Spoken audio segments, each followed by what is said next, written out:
For 22 years, I lived in the same house with the same thought running through my head. I should exercise. But thinking about it and actually doing it turned out to be very different things. I became quite skilled at making excuses, some reasonable, some creative, and some just plain embarrassing. My personal favorite, walking outside will wear my shoes out.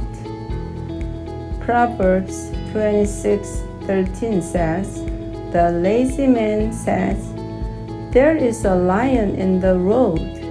A fierce lion is in the streets.'" I laughed when I first read that because I recognized myself immediately.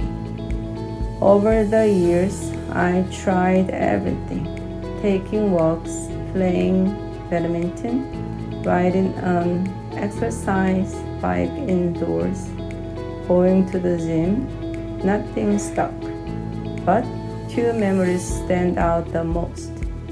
One day, I finally declared to myself, "Today, I am taking a walk.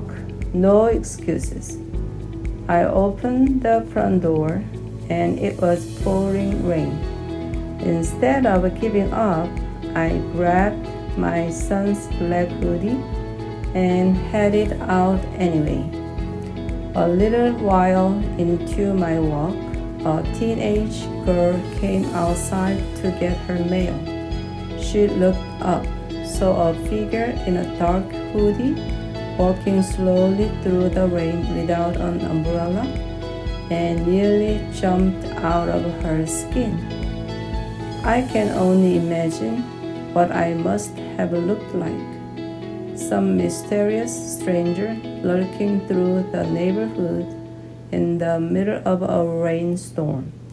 I had to laugh at myself. Another time, I made the same declaration and stepped outside, only to be completely unprepared for the cold. My ears felt like they were about to fall off, and my hands were freezing within minutes. But I refused to go back inside because I knew exactly what would happen if I did. I would sit down, get comfortable, and that would be the end of that. So I kept walking, miserable but determined.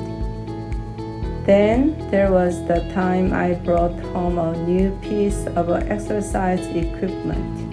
My daughter Priscilla looked at it, looked at me, and said, "Let's see how long you use this one."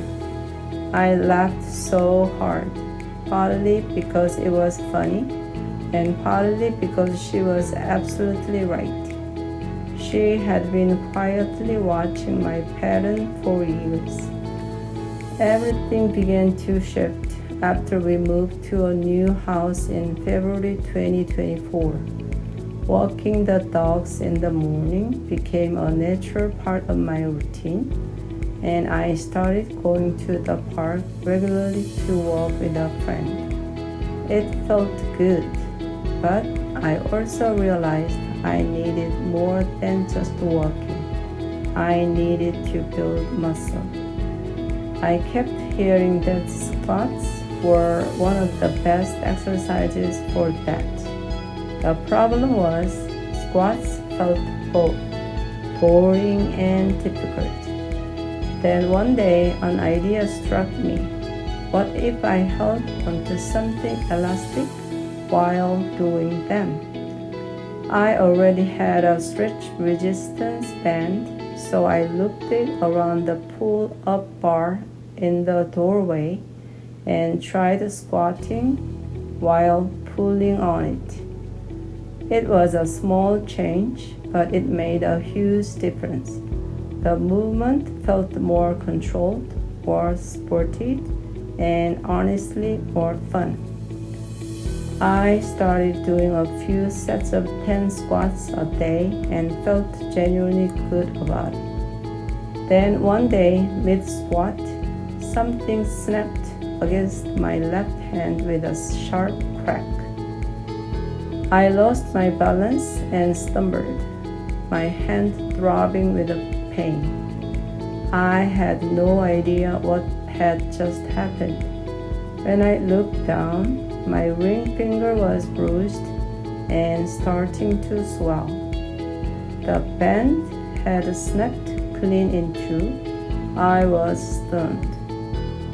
It had looked perfectly fine, but when I examined it more closely, other sections were cracked and worn as well. Then I remembered my daughter had bought that band years ago. It had simply given out.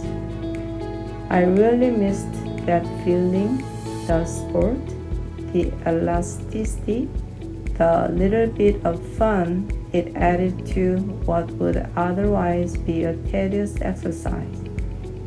So this time, April ordered a proper new resistance band. It has made all the difference. Now the squats are something I actually look forward to. My arms get a workout alongside my thighs. And the whole thing just feels sustainable in a way that nothing else has before. It turns out the secret was never about willpower or perfect conditions or the right equipment.